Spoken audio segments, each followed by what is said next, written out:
राधे राधे, हरे कृष्ण। आप सभी का दिन शुभ हो। प्रिय भक्तजनों, आज आप सुनेंगे वैशाख मास महात्म का 10वां अध्याय। आज दिनांक है 12 अप्रैल और दिन है रविवार, और आज वैशाख मास के कृष्ण पक्ष की 10वीं तिथि है, जो कि कल शनिवार की देर रात 12:38 से प्रारंभ हुई है, और 10वीं तिथि का समापन आज देर रात 1:17 पर होगा। ब्रह्म मुहूर्त सुबह 4:35 से 5:23 तक रहेगा। सूर्योदय होगा सुबह के 6:12 पर। सूर्यास्त होगा शाम को 6:42 पर, और आज राहु काल 4:30 से 6 बजे तक रहेगा।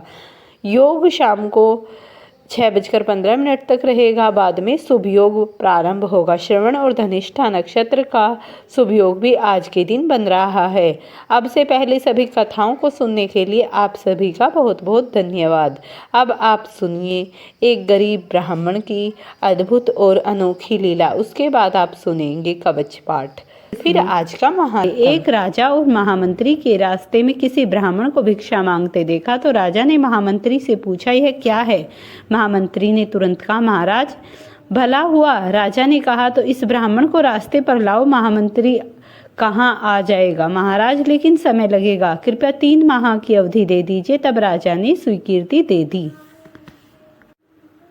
स्वीकृति को मिलने के बाद महामंत्री उसी ब्राह्मण के घर गया और ब्राह्मण से विद्वान होकर भी भिक्षा मांगने का कारण पूछा। ब्राह्मण देव ने बताने पर महामंत्री ने कहा, हे ब्राह्मण देवता, कल से प्रातः आप 4 बजे जाग जाइए और हर दिन 2 घंटे हरे कृष्णा हरे कृष्णा हरे कृष्णा हरे राम राम राम हरे हरे का जप कीजिएगा।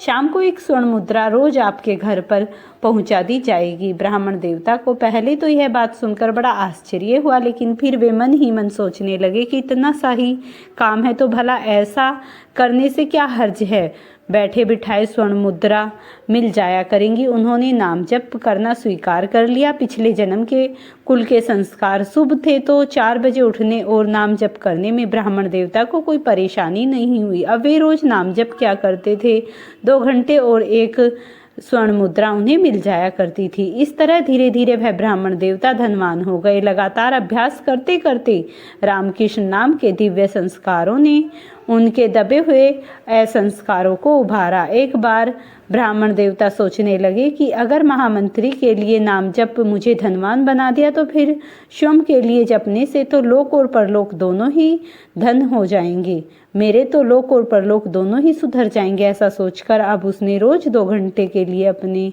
लिए नाम जप करना प्रारंभ कर दिया। भगवान की ऐसी कृपा हुई कि ब्राह्मण की कामनाएं समाप्त हो गई, और हर दिन ब्राह्मण ने खुद महामंत्री से कहा कि अब कृपया कर सोने की मुद्रा मत भेजा करे, मैं केवल अपने लिए ही नाम जप करूंगा। भगवान के नाम का स्मरण जप और उपासना ने मेरे अंदर विवेक और वैराग्य को जागृत कर दिया, इसीलिए मुझे अब भगवान की भक्ति की लगन लग गई है। प्रेम से बोलिए श्री हरि विष्णु भगवान की जय हो। तब नारायण बोले, नारद उस मंत्र के आराध्य देव गोलोकनाथ गोप गोपीश्वर सर्व समर्थ परिपूर्णतम भगवान श्री कृष्ण हैं। शंकर जी ने रतन पर्वत के निकट स्वयंप्रभा नदी के तट पर परिजात वन के मध्य स्थित आश्रम में लोकों के देवता माधव के समक्ष परशुराम को त्रिलोक्य विजय नामक परम अद्भुत कवच विभूति योग से संभूत महान पुण्यमय स्वतः नाम वाला स्त्रोत और संपूर्ण कामनाओं का फल प्रदान करने वाला मंत्र कल्पतरु नामक मंत्र प्रदान किया था। महादेव जी ने कहा, भृंगुवंशी भागवत वत्स, तुम प्रेम के कारण मुझे पुत्र से भी अधिक प्रिय हो, अतः बताओ कवच ग्रहण करो। हे राम, जो ब्रह्मांड में परम अद्भुत तथा विजयप्रद है, श्री कृष्ण के उस त्रिलोक्य विजय नामक कवच का मैं वर्णन करना चाहता हूँ। सुनो, पूर्व काल में श्री कृष्ण ने गोलोक में स्थित वृंदावन नामक वन में राधिकाश्रम में रास मंडल के मध्य यह कवच मुझे दिया था। यह अत्यंत गोपनीय तत्व संपूर्ण मंत्र समुदाय का विग्रह स्वरूप पुण्य से भी बढ़कर पुण्यांतर परमोत्कृष्ट है और इसे स्नेहवश मैं तुम्हें बता रहा हूँ, जिसे पढ़कर और धारण करके मूल प्रकृति भगवती आग शक्ति ने तुम निशुंभ महिषासुर और रक्त बीज का वध किया था, जिसे धारण करके मैं लोकों का संहारक और संपूर्ण तत्वों का जानकार हुआ हूँ तथा पूर्व काल में जो दुरंत और अवध्य थे उन त्रिपुरों को खेल ही खेल में दग्ध करा सका हूँ, जिसे पढ़कर और धारण करके ब्रह्मा ने इस उत्तम सृष्टि की रचना की थी, जिसे धारण करके भगवान शेष सारे विश्व को धारण करते हैं, जिसे धारण करके कुमराज शेष को लीला पूर्वक धारण किए रहते हैं, जिसे धारण करके स्वयं सर्वव्यापक भगवान वायु विश्व के आधार हैं, जिसे धारण करके वरुण सिद्ध और कुबेर धन के स्वामी हुए, जिसे पढ़कर एक स्वयं इंद्र देवताओं के राजा बने, जिसे धारण करके तेजो राशि स्वयं सूर्य भवन में प्रकाशित होते हैं, जिसे पढ़कर एवं धारण करके चंद्रमा महान बल और पराक्रम से संपन्न हुए हैं, जिसे पढ़कर एवं धारण करके महर्षि अगस्त्य सातों समुद्रों को पी गए और उन्हीं की वार्तापी नामक दैत्य को पचा गए, जिसे पढ़कर एवं धारण करके पृथ्वी देवी सबको धारण करने में समर्थ हुई, जिसे पढ़कर एवं धारण करके गंगा स्वयं पवित्र होकर त्रिभुवनों का सेवन करने वाली बनी, जिसे धारण करके धर्मात्माओं में श्रेष्ठ धर्म लोकों के साक्षी बने, जिसे धारण करके सरस्वती देवी संपूर्ण विद्याओं की अधिष्ठात्री हुई, जिसे धारण करके परातात्मक लक्ष्मी लोगों के घर अन्न प्रदान करने वाली हुई, जिसे धारण करके सावित्री ने वेदों को जन्म दिया, भृंगानंद जिसे पढ़कर धारण करके वे धर्म के वक्ता हुए, जिसे पढ़कर और धारण करके अग्नि सुद एवं तेजस्वी हुई और जिसे धारण करके भगवान सनत कुमार को ज्ञानियों में सर्वश्रेष्ठ स्थान मिला। जो महात्मा साधु एवं श्री कृष्ण हो उसी को केवल यह कवच देना चाहिए, क्योंकि सठ तथा दूसरों के शिष्यों को देने से दाता मृत्यु को प्राप्त हो जाता है। इस त्रिलोक्य विजय कवच के प्रजापति ऋषि हैं, गायत्री छंद है, स्वयं रोरर देवता हैं और त्रिलोक्य की विजय प्राप्ति में इसका विनियोग कहा गया है। यह परातत्व कवच तीनों लोकों में दुर्लभ है। ओम श्री कृष्णाय नमः। सदा मेरे सर की रक्षा करे। कृष्णाय स्वाहा। यह पंचाक्षर सदा कपाल को सुरक्षित रखे। कृष्ण नेत्राओं के कृष्णाय स्वाहा। पुतलियों की रक्षा करे। हरे नमः। सदा मेरी भ्रुकुटियों को बचाए। ओम गोविंदाय स्वाहा। मेरी नासिकाओं की सदा रक्षा करे। गोलोकाय नमः। मेरे गढ़ स्थलों की सदा सब ओर से रक्षा करे।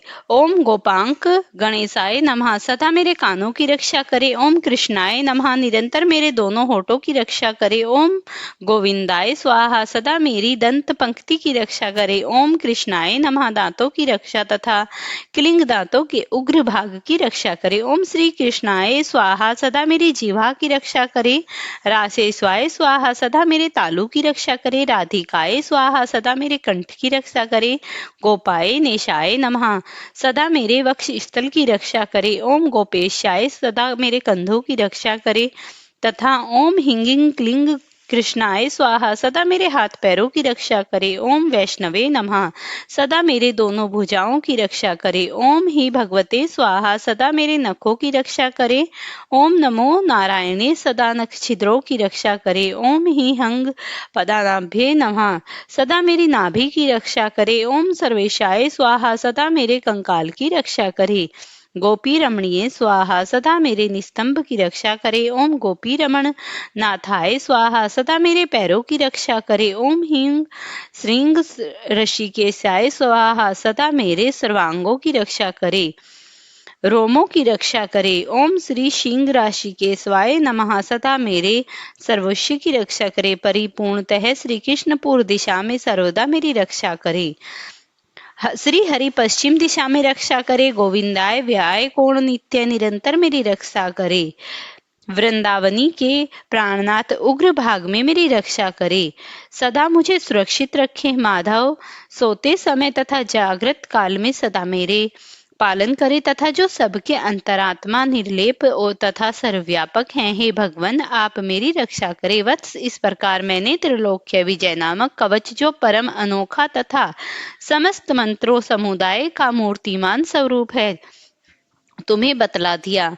मैंने इसे श्री कृष्ण के मुख से श्रवण किया था, इसे जिसे किसी को नहीं बतलाना चाहिए था। जो विधि पूर्वक गुरु का वचन करके इस कवच को गले में धारण करके दाहिनी भुजा पर धारण करता है, वह श्री विष्णु तुल्य हो जाता है। इसमें संशय नहीं है। वह लक्ष्मी और सरस्वती भी वहां पर निवास करती हैं।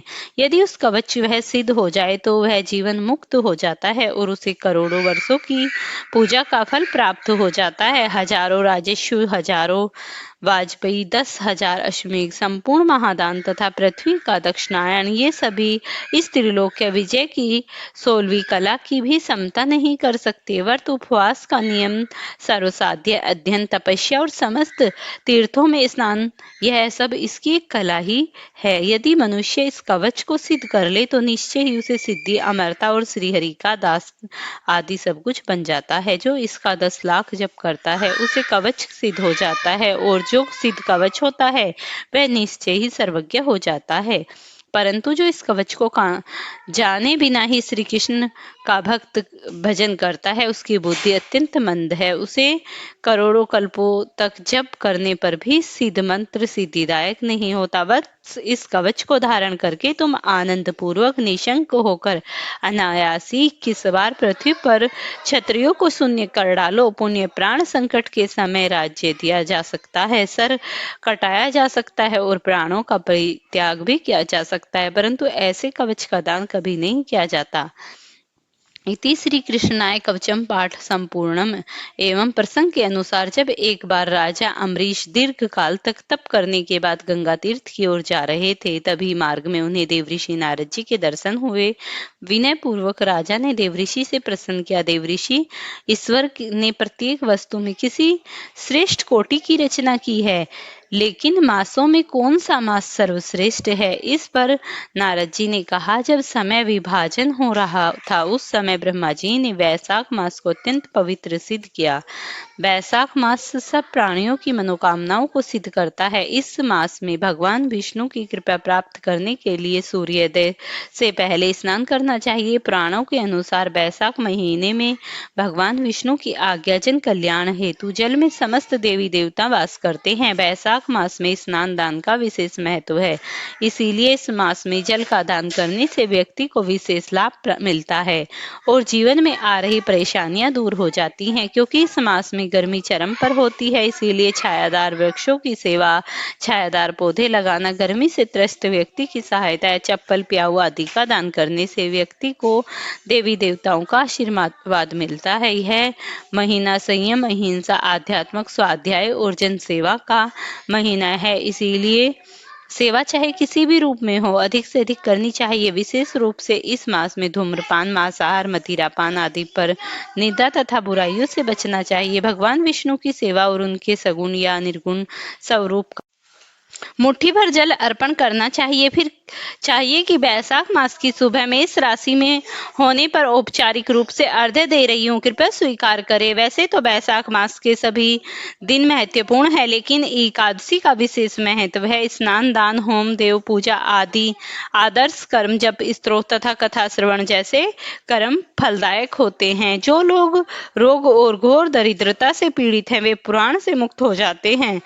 प्रेम से बोलिए श्री हरि विष्णु भगवान की जय। अब आप सुनिए तुलसी माता तथा सीता माता की नित्य प्रति। सीता माता का हर रोज का नियम था, वह प्रभु श्री राम को कथा सुनाया करती थी। को किसी काम के लिए बाहर जाना पड़ गया तो सीता माता कहने लगी कि प्रभु, मेरा तो 12 वर्ष का नित्य नेम है, अब मैं बाहर जाएंगे तो मैं कथा किसको सुनाऊंगी? श्री राम ने कहा, तुम कुएं की पाल पर जाकर बैठ जाओ, वहां औरतें पानी भरने आती हैं, उन्हें तुम अपनी कथा सुना देना। सीता माता कुएं की पाल पर जाकर बैठ जाती है। एक स्त्री आई, उसने रेशम की जरी साड़ी पहन रखी थी और सोने का घड़ा ले रखा था। सीता माता उसे देखकर कहती है, बहन, मेरा 12 वर्ष का नित्य नेम सुन लो। वह स्त्री बोली कि मैं तुम्हारा नित्य नेम सुनूंगी तो मुझे घर जाने में देर हो जाएगी और मेरी सास मुझसे लड़ेगी। उसने कहानी नहीं सुनी और वह ऐसे ही चली गई। उसकी रेशम जरी की साड़ी पट गई, सोने का घड़ा मिट्टी के घड़े में बदल गया। सास ने देखा तो पूछा कि यह किस दोस्त को अपने सर लेकर आई है। बहू ने कहा कि कुएं पर एक औरत बैठी थी, उसने कहानी सुनने के लिए कहा, लेकिन मैंने उसकी कहानी नहीं सुनी। उसी का यह परिणाम हुआ। बहू की बात सुनकर अगले दिन वही साड़ी और घड़ा लेकर सास कुएं की पाल पर गई। सास को वही माता सीता बैठी मिली और माता सीता ने कहा, बहन मेरी कहानी सुन ले। सास बोली कि एक बार छोड़, मैं तो 4 बार कहानी सुन लूंगी।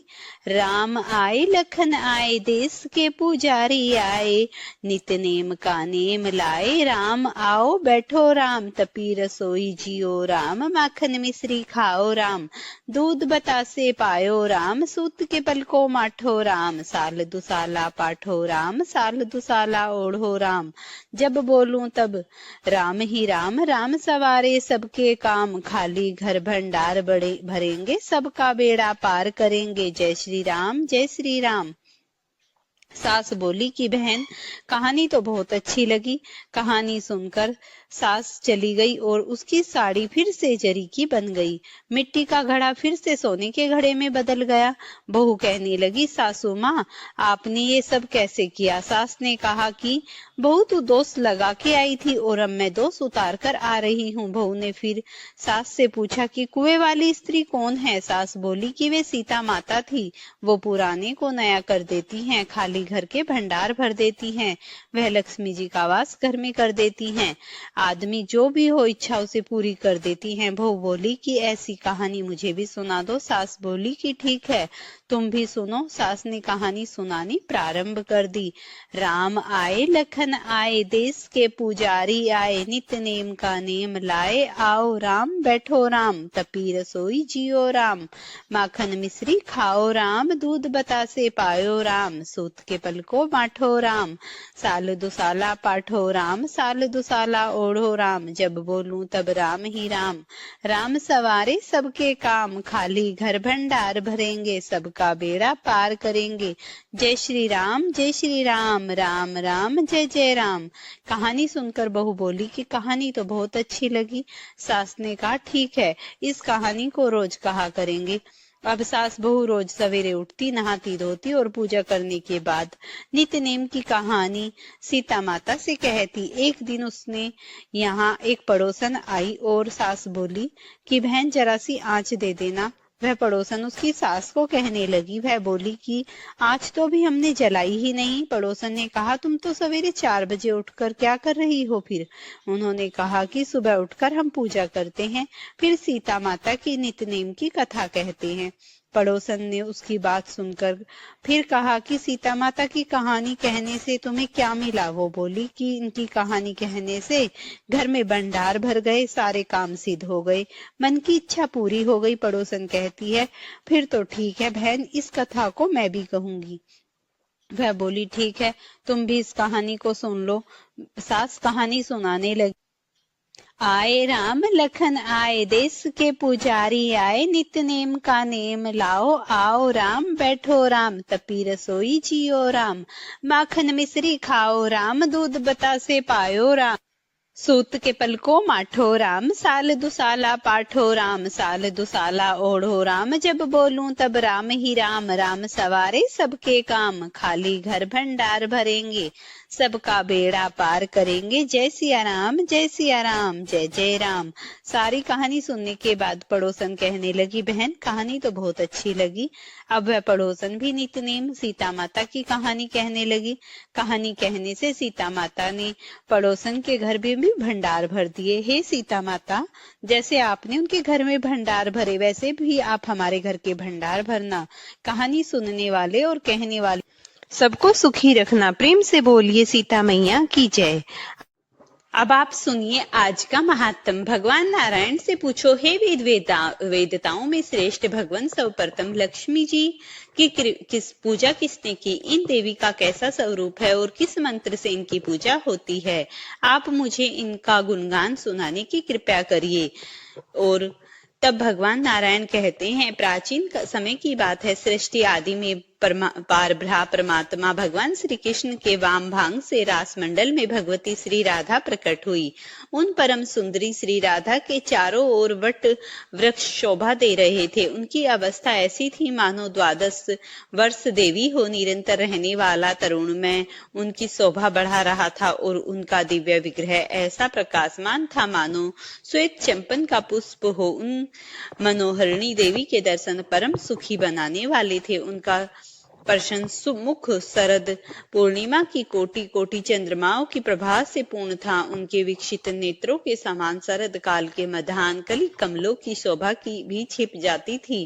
पारब्रह्म परमात्मा भगवान श्री कृष्ण के साथ विराजमान रहने वाली वे देवी उनकी इच्छा के अनुसार 2 रूप हो गई। वर्ष तेज अवस्था कांति यश वस्त्र आभूषण गुण कृत्य मुस्कान अवलोकन प्रेम तथा अनुन्य उनके यह सभी दिव्य गुण दोनों ही रूपों में समान थे। बाएं अंश से लक्ष्मी जी का प्रादुर्भाव हुआ और दाहिने अंश से श्री राधा जी ही विद्यमान रही। श्री राधा ने प्रथम परस्पर प्रभु द्विज भगवान श्री कृष्ण को पति रूप में स्वीकार कर लिया। भगवान का विग्रह अत्यंत कमनीय था। महालक्ष्मी जी ने श्री राधा के वर लेने के पश्चात उन्हीं को पति बनने की इच्छा प्रकट की।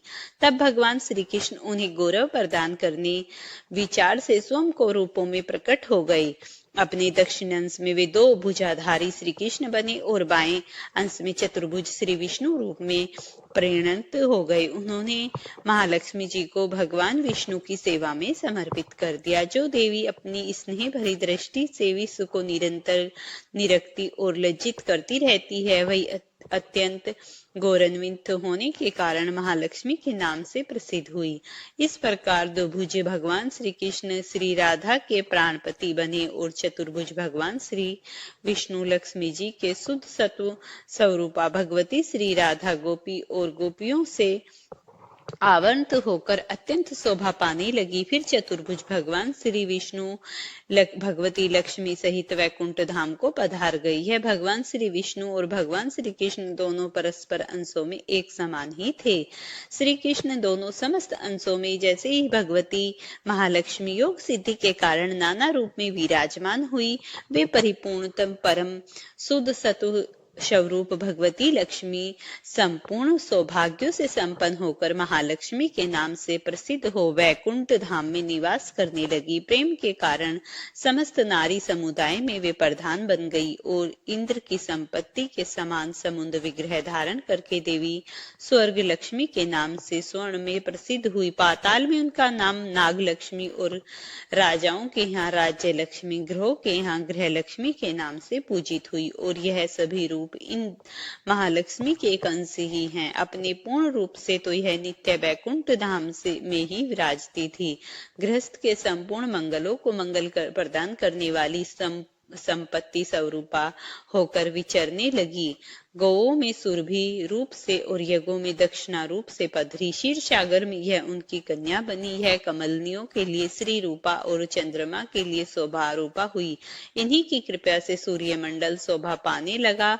भूषण रत्न फल जल राजा रानी दिव्य नारी गृह संपूर्ण वस्त्र पवित्र स्थान देवताओं की प्रतिमा मंगल कलश माणिक्य मोतियों की सुंदर माला बहुमूल्य हीरे चंदन वृक्षों की सौम्य शाखा तथा नूतन मेघ, इन सभी वस्तुओं में भगवती श्री लक्ष्मी का ही अंश विद्यमान है। मुनि सबसे पहले भगवान नारायण ने वैकुंठ धाम में इन महालक्ष्मी की पूजा की और फिर दूसरी बार ब्रह्मा जी ने भक्ति पूर्वक इनका अर्चन किया। तृतीय श्रेणी के उपासक भगवान श्री शिव हैं।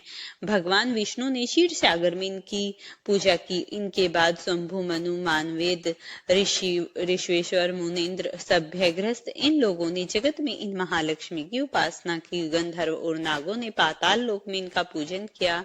भाद्रपद मास के शुक्ल अष्टमी के सुअवसर पर यह ब्रह्मा जी द्वारा सुपूजित हुई। नारद भाद्रपद मास के शुक्ल पक्ष में पूरे पक्ष तक त्रिलोकी में इनकी भक्ति पूजा होती है। चैत पोष तथा भाद्रपद मास के पवित्र मंगलवार को इनकी पूजा का महोत्सव होने लगा। विष्णु से सुपूजित होने के कारण त्रिलोकी ने इन सब लोगों को बड़ी भक्ति भाव से इनकी उपासना की।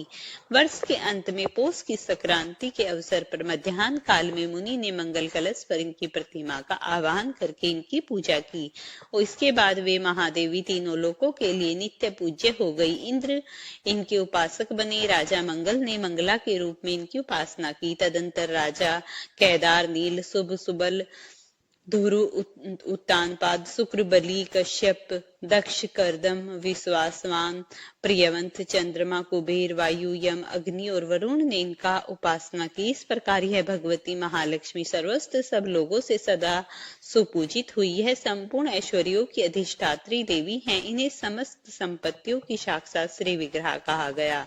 नारद जी ने पूछा, भगवान श्री महालक्ष्मी भगवान नारायण की प्रिय होकर सदा वैकुंठ में ही विराजती हैं। उन सनातनी देवी को वैकुंठ की अधिष्ठात्री देवी कहा गया। पूर्व काल में भगवान नारायण की बात सत्य करने के लिए इन देवी ने पृथ्वी पर आकर समुद्र की कन्या होने का प्रस्ताव स्वीकार किया और वो समुद्र की कन्या बनी। मुझे स्पष्ट रूप से प्रसंग सुनने से भी यह कृपया करे। तब भगवान नारायण ने कहा, नारद, पूर्व समय की बात है, दुर्वासा ने श्राप से भगवती श्री इंद्र के पास चली गई। ऐसी स्थिति में देव समुदाय मृत्यु लोक में भटकने लगा। लक्ष्मी ने स्वर्ग का त्याग करके कुपित होकर दुख के साथ वैकुंठ के लिए प्रस्थान दिया। नारद वे वहां से गई और महालक्ष्मी में अपने रूप का संवर कर दिया।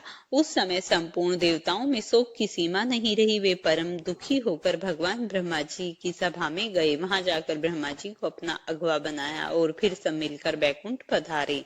वहां भगवान नारायण विराजमान थे। अत्यंत दैन्य भाव प्रकट करते हुए देवताओं ने उनकी शरण ग्रहण की। वस्तुतः देवता दुखी हुए थे। उनके वैकुंठ, ओट और तालु तक सूख गए। तब पुराण पुरुष भगवान श्री हरि की आज्ञा मानकर वे सर्व संपत्ति स्वरूपा लक्ष्मी अपनी कला से समुद्र की कन्या हुई। देवताओं और दैत्यों ने मिलकर क्षीर सागर का मंथन किया था। उससे महालक्ष्मी का प्रादुर्भाव हुआ। भगवान विष्णु ने उनका साक्षात किया। इस अवसर पर इन संपन्न वंदना देवी ने देवताओं को वर दिया और क्षीर सागर में शयन करने वाले भगवान विष्णु को वरमाला अर्पण कर वे स्वयं उन्हीं के पास चली गई।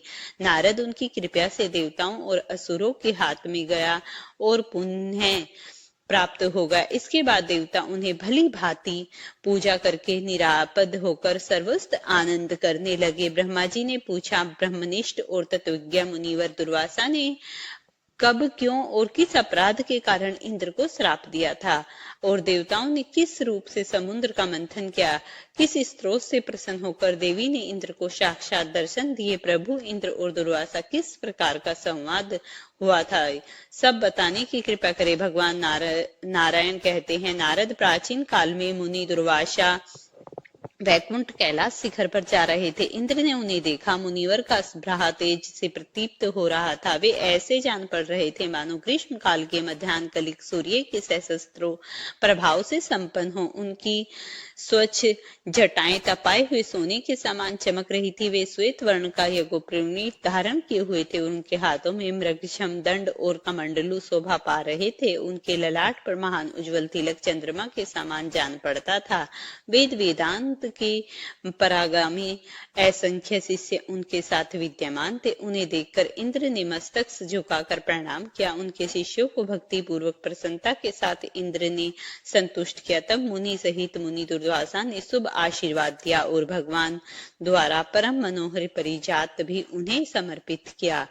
राजश्री के गर्भ से गर्वित इंद्र ने जरा मृत्यु और शोक का विनाश करने वाले मोक्षदायिनी उस पुष्य को लेकर अपने ऐरावत हाथी के मस्तक पर रख दिया। उस पुष्य का स्पर्श होते ही गुण रूप तेजोर अवस्था इन सब से संपन्न होकर ऐरावत हाथी भगवान विष्णु के समान हो गया। फिर वह इंद्र को छोड़कर घोर वन में तपस्या के लिए चला गया। प्रेम से बोलिए श्री हरि विष्णु भगवान की जय हो। प्रिय भक्तों, अगर आपको ये कथा पसंद आई हो तो इसे लाइक और शेयर करना। चैनल पर नए हैं तो चैनल को सब्सक्राइब कर